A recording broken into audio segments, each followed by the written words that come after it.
This is your daily Facts Matter update, and I'm your host, Roman, from the Epoch Times. And now let's begin today's discussion by talking about everyone's favorite billionaire. I'm of course referring to Mr. Bill Gates. 3 days ago, Bill Gates made a statement that, frankly, if you or I made it, well, it will be labeled as misinformation. But because it was him, well, very likely this will now be the newly accepted narrative. And that narrative is that the Omicron variant of the virus is itself a type of vaccine that gives people cellular immunity and that spreads even faster among the populace than, let's say, the Pfizer vaccine.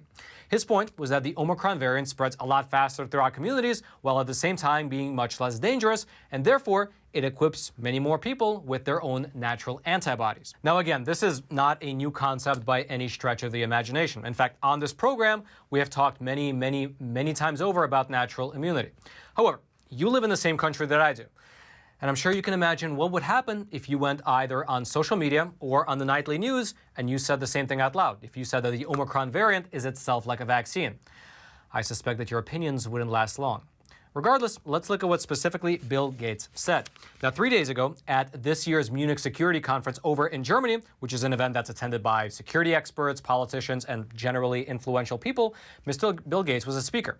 And during his time up on stage, he was asked about his assessment about where we're at in beating COVID-19. And here was part of his answer, quote, "Well, sadly, the virus itself, particularly the variant called Omicron, is a type of vaccine. That is, it creates both B-cell and T-cell immunity, and it's done a better job of getting out to the world population than we have with vaccines." Now, just for your reference, in this statement, he made mention of something called B-cell and T-cell immunity, which is something that is otherwise known as cellular immunity. Now, cellular immunity, it provides a different mechanism of protection than either antibodies or the lab-created vaccines like the Moderna or Pfizer vaccine. For instance, a study that was published over in Nature magazine back in July of 2020, it suggested that the immune system's T cells may offer protection against COVID-19 by, quote, "remembering past encounters with other human coronaviruses." And then likewise, there was another study which was published in the Cell Medical Journal, which found that, according to the data the researchers were looking, it suggests that, quote, "SARS-CoV-2 elicits broadly directed and functionally replete memory T cell responses, suggesting that natural exposure or infection may prevent recurrent episodes of severe COVID-19. Now again, this is not hot news, but at the very least, it's getting more and more traction in the mainstream. Now that even Bill Gates himself has said it, maybe the Overton window will shift and perhaps even the news media will stop ignoring natural immunity. Regardless, let's get back to the speech. Dr. Bill Gates, he continued his answer by explaining... Actually, no, I'm sorry, not Dr. Mr. Bill Gates. He continued his answer to that question by saying that people who have had prior exposure to that particular virus variant, they had a dramatically reduced risk of contracting severe disease. Here's specifically what he said, quote, "If you do serosurveys in African countries, you get well over 80% of people who have been exposed either to the vaccine or to various variants. And so what that does is it means the chance of severe disease, which is mainly associated with being elderly and having obesity or diabetes, those risks are now dramatically reduced because of that infection exposure." Furthermore, Mr. Bill Gates, who himself has funded much vaccine research through his foundation, said that we are now at a point of vaccine oversupply. Here's specifically what he said, quote, "Today, there are more COVID-19 vaccines than there is demand for vaccines. It's sad we didn't do a great job on therapeutics. Only here, 2 years in, do we have a good therapeutic." Here he was referring to the Omicron variant. "Vaccine development took us a lot longer this time than it should have.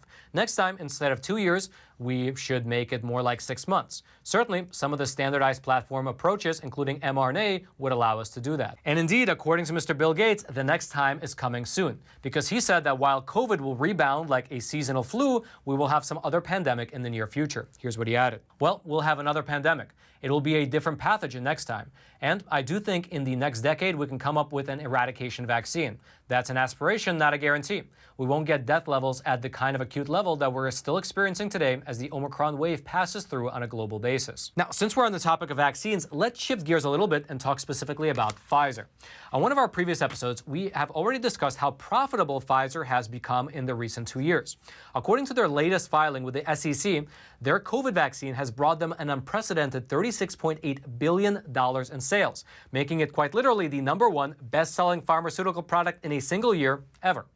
However, there was something in that previous episode that we did not mention, and that's related to how much taxpayers are actually subsidizing Pfizer's business. In general, for a pharmaceutical company, there are two large expenses: marketing as well as research and development. Now, in terms of research and development, Well, Pfizer's business partner, biotech, they received $445 million in taxpayer funding from the German government in order to accelerate their development. However, after the vaccine was actually developed, they then turned around and then they attempted to charge the European Union 54 euros per dose, which for just comparison's sake was about 20 times more than AstraZeneca was charging for their vaccine. Now, eventually they went back and forth and eventually settled on charging around 15 euros for every dose, but you can get the idea. Then in terms of marketing, well, Pfizer has their work cut out for them. Because just as an example, if you go on over to Google and you search for largest criminal fine in U.S. history, well, you will discover that the record belongs to Pfizer. In 2009, the Justice Department reported that Pfizer agreed to pay $2.3 billion in fines for fraudulent marketing. And so you can imagine that overcoming such a branding issue would be rather difficult. But that difficulty is alleviated by the fact that, from a certain perspective, the government is subsidizing the marketing for Pfizer. According to newly released documents that just came out of the CDC, they had a grant program in place which wound up spending approximately $5,000 per shot in convincing minorities to get the vaccine. Let me just repeat that. Through this grant program, the CDC spent $5,000 per person in order to convince them to get the shot. When you have a marketing force like that, well, it becomes a little clearer to understand why Pfizer is forecasting to bring in approximately $54 billion in COVID-related product sales in the year 2022. Regardless, let me give you some of the details regarding this program that you and I have been paying for. You might have actually seen some of these specially equipped buses rolling around your neighborhood, the ones that are trying to convince people to get on and get the shot. You can see one of them up on screen there. But what you might have not realized is that a lot of these buses were actually being funded by the federal government. Specifically, these buses go on over to rural and minority communities that have been identified as places where, quote, healthcare skepticism is common and vaccination rates are low. And under this $6 million grant program from the CDC, teams across 6 different states have been rolling around since July trying to persuade people to get on the bus and get their COVID vaccine. However, according to Ms. Catherine Striley, who works for the University of Florida and who also helps to oversee this project, the efforts of this program have resulted in 1,200 shots of the vaccine, meaning that the $6 million investment from the CDC resulted in 1,200 shots. Or, to put another way, each taxpayer-funded vaccination cost us, meaning the taxpayers, approximately $5,000. Now, the funding for this actual program comes from another grant called Pandemic, which stands for the Program to Alleviate National Disparities in Ethnic and Minority Immunizations in the Community. It's a mouthful, but that Pandemic grant was actually itself provided by the CDC's Partnering for Vaccine Equity program. And according to that program's materials, the Pandemic grant has set aside approximately $156 million for organizations across the country to help, quote, improve adult vaccination access and increase vaccination rates. But of course, because it is a government program, we can only imagine how much real-world results the $156 million will ultimately translate into. Regardless, if you'd like to read these documents for yourself regarding this new pandemic program or the comments that were made by Bill Gates, I'll throw all that into the description box below this video for you to check out. And all I ask in return is that you take a super quick moment to smash that like button for the YouTube algorithm. And now, let's move on over and talk about the man who challenged the state of California and ultimately won. Right after a short word from today's sponsor. That's right. Our sponsor for today's episode is a phenomenal organization that not only advocates for conservative values, but also provides awesome membership benefits to over 2 million people across the entire country. I am, of course, talking about AMAC, or the Association for Mature American Citizens. Now, they are quite literally one of the fastest growing conservative organizations in all of America, especially for those aged 50 and up. Although, frankly, you don't have to be over the age of 50 to join. You can be any age. And if you do join AMAC, you will get phenomenal benefits such as money-saving benefits, access to cutting-edge news, and in fact, they will actually send you a bi-monthly magazine directly to your mailbox, which is quite honestly awesome. I love AMAC's magazine. However, besides all the money-saving benefits, a lot of people said that they joined AMAC because of the fact that they fight on Capitol Hill for conservative values. Here's in fact what they wrote. As a socialist storm is brewing, if you care about the future of America, like the 2 million members of AMAC, then you should join as well. And you can do so over at amac.us/factsmatter. That's amac.us/factsmatter. Go on there, join the organization. It doesn't cost that much. However, the membership benefits are great, and the cause is even greater. Again, that's amac.us/factsmatter. And now let's head back to the studio. And now let's shift gears just a little bit. You might have noticed that there are many issues that are plaguing this country right now. Millions of people are illegally crossing the U.S. southern border. Inflation is at a 30-year high. Lockdowns have shuttered many small businesses. Tens of thousands, maybe even hundreds of thousands of people have been fired due to the various vaccine mandates. And it appears that the expansion of government has only accelerated, and in that process, more and more of our civil liberties have come under fire. However, amidst all these challenges, well, there's hope. There are people who are pushing back against government overreach, and you know what? They are winning. And today, I would like to highlight one such person. That man is named Pastor Che Ahn. He has a congregation over in Pasadena, and when the state of California ordered that all churches throughout the state must close their doors, while at the same time allowing liquor shops, marijuana dispensaries, and big box retailers to remain open, well, Pastor Che fought back. He took his case all the way to the U.S. Supreme Court, and he ultimately won. And in that process, he secured religious freedom not only for his church, but for all churches. Here's a story. Can you please introduce yourself a little bit? Yeah, I'm the pastor, senior pastor of Harvest Rock Church. We started this church in 1994 in our home. You know, we just had 2 families plus some individuals that we invited. We invited 15 actually, but 30 people showed up. And amazingly, the next week, we said we're going to have the same time service. Next week was a Saturday night, and 65 people showed up. And the third week, we stopped counting after 72 people crammed into our house in Pasadena. They were in the kitchen, the dining room, the hallway. And we realized we had to find a building. So I called my friend who was a pastor in the city next to us, is Arcadia, and asked if I could rent out Saturday night. They said, yeah, we're not using a Saturday night. We have services on Sunday. And don't you want it on Sunday? I said, no, not really, because it doesn't matter for us if we meet on Saturday or Sunday. He said, well, it's yours, just as long as you clean up afterwards, because we use it the next day. And we had 300 people show up the first public service, and so we realized that God was really blessing our church. We give him all the praise, all the glory for it. And then in 2004, we purchased this auditorium, the Ambassador Auditorium, and again, we give God glory for that, because it was a miracle for us to buy this. But we're glad we did, because not only do we use it for our church service, but we're able to serve the city, and we've opened it up for concerts. And believe it or not, Pavarotti, right before he passed away, he did his last solo tenor concert right here in this auditorium. But we've had major artists. Yo-Yo Ma comes here every year, so we are really honored to open this place up for different symphonies. One of the things that I was really, really proud of that we did by the grace of God, when COVID hit in 2020, I felt like the Lord said, raise money, $150,000, just to give to businesses in Pasadena that were hurting because of the lockdown. And our people gave, and sure enough, we hit the $150,000 goal, and we were actually running out of places to give. So I went to City Hall and with the City Council and the Mayor, and we found out that they had a fund also that they were giving out to people that were hurting during the COVID. And so we said, hey, you know, we're just going to give you a lump sum. Could you distribute this for us and just let it come from you? It doesn't matter. We don't have to get the credit. And so that was really, really fun. And so we have this incredible synergy with our city until we sued Governor Newsom, and all of a sudden we became public enemy #1. And we sued Governor Newsom July of 2020 because we felt that he was violating the Constitution by locking down in-person worship. And we got it for a short period, it's one thing, you know, but to lock it down, and to give you an idea how egregious it was, 49 states had opened up in some form of worship in person, whether it was even like 10% or 100 people, but he locked down everything. No percentage, no number, nothing.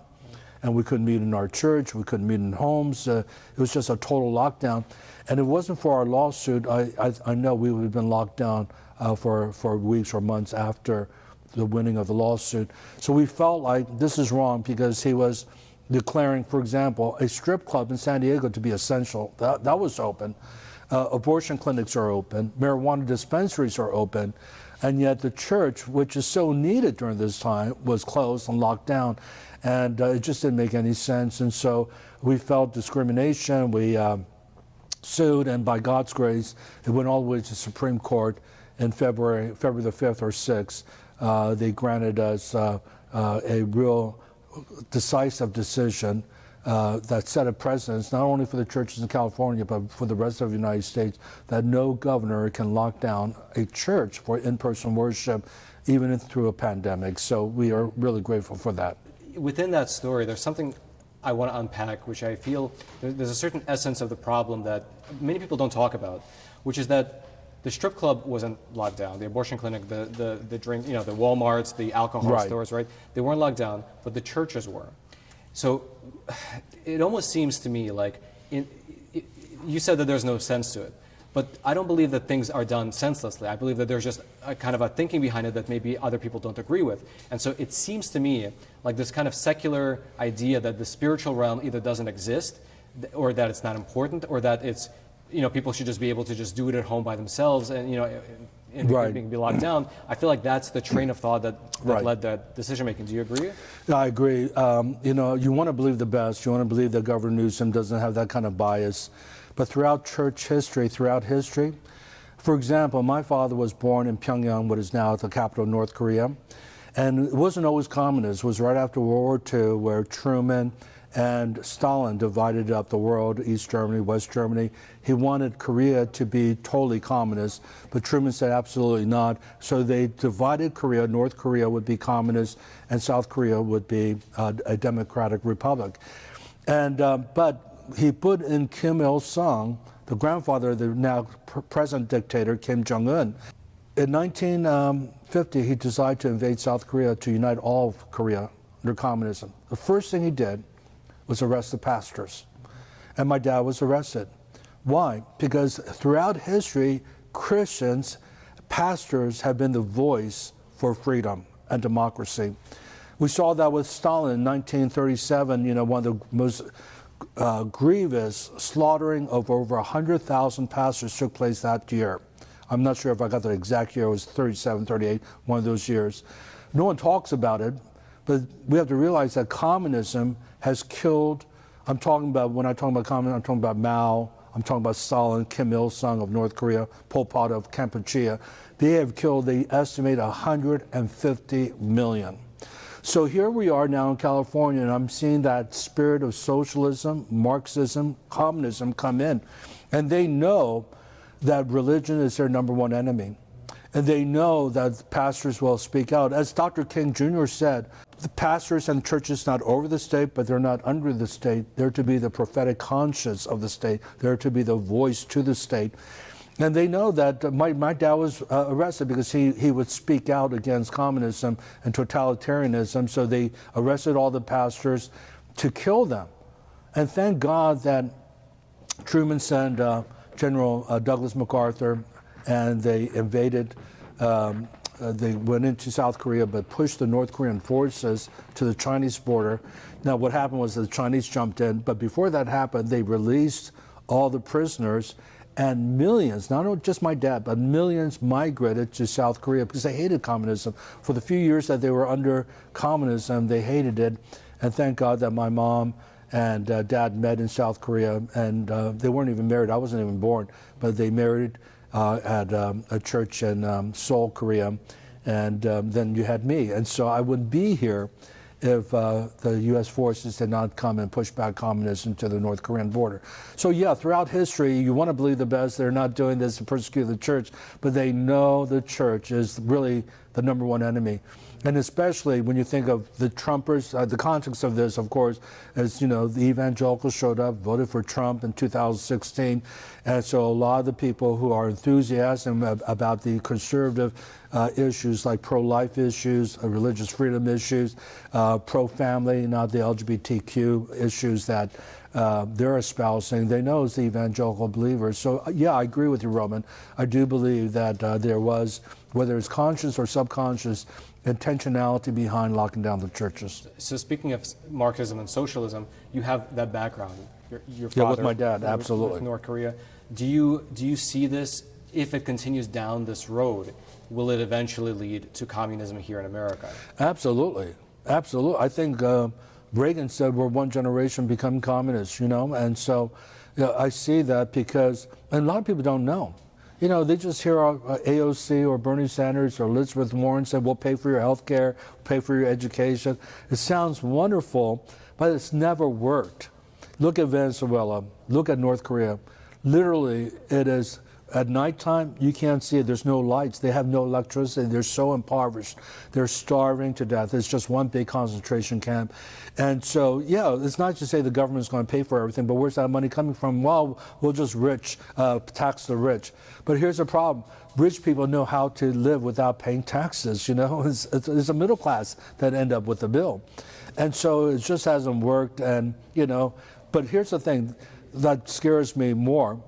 They would rather be taken care of by the government instead of having freedom. To me, freedom, having the freedom to choose which health care I want instead of just being given freedom to choose the right college and pay for tuition and all that. And but they would rather be cared for, and that's where people are at. And so no wonder certain nations like the Soviet Union fell into communism, China fell into communism. But look at the fruit of it. And again, Jesus himself said, you know a good tree by the fruit. You look at the fruit of Soviet Union. I mean, there was just China, mass starvation. Mao killed so many of his own people through mass starvation because he wanted money for the arms instead of feeding their people. And it's a godless ideology. When you take God out of the picture, then human life is cheap, and there's no meaning to life. The state becomes gone, and whoever's leading the state becomes the idol, you know, Mao, Stalin, Kim Il-sung. People end up worshiping these dictators. And even with Hitler, even wasn't communism, was still totalitarianism. It's the same spirit of control by the government. And of course, with that, they have to control people through the media. And so you have fake news. Ironically, Pravda, the state newspaper, is called The Truth, but it was anything but true. Now, that was not the full interview. If you'd like to check out the interview in its entirety, you can do so over on Epic TV, which is our awesome no censorship video platform. We can find not only that interview, but a plethora of other phenomenal content as well. I'll throw a link to it. It'll be right there at the very top of the description box. I hope you click on it. I hope you check it out. I hope you subscribe.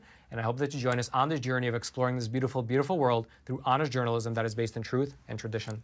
And lastly, if you haven't already, smash that like button for the YouTube algorithm. Subscribe to this YouTube channel if you haven't already, in order to get this type of honest news content delivered directly into your YouTube feed while YouTube still allows it. Also, consider hitting that notification bell so you can actually be notified of any new videos as we release them. And then lastly, if you happen to have a Telegram account, consider following us at FactsMatter_Roman. We publish the links to all of our videos there, so in case anything ever does happen here on YouTube, you can always find us on Telegram. We're also waiting for our Truth Social account to come through, but we're on the waiting list. And then, until next time, I'm your host, Roman from the Epic Times. Stay informed and stay free.